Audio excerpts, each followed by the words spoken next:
Part 2. And this is Passover feast unto Yah.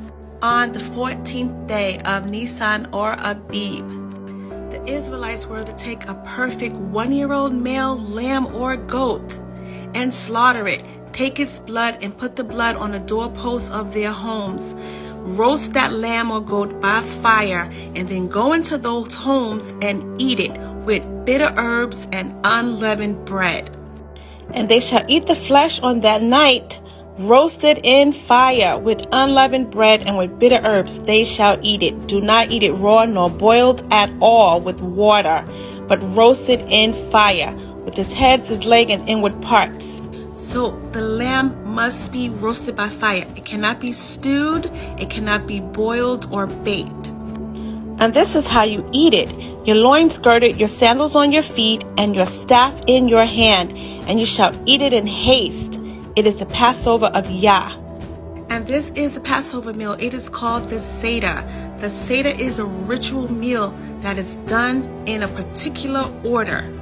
The Seder is a ritual of symbolic foods and storytelling and also songs, followed by unleavened bread and wine. The unleavened bread is a flatbread, also called matzah.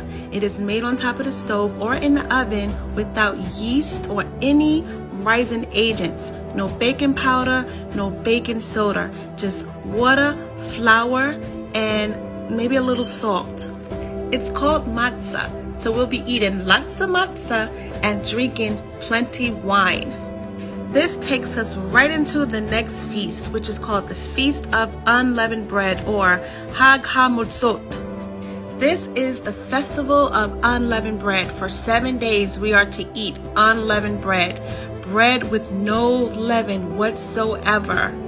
Again, no baking powder, no yeast, no baking soda, no rising agents, no cookies, no cakes, no pastries, no bakeries. Some even go as far as not eating certain grains because they rise or swell up.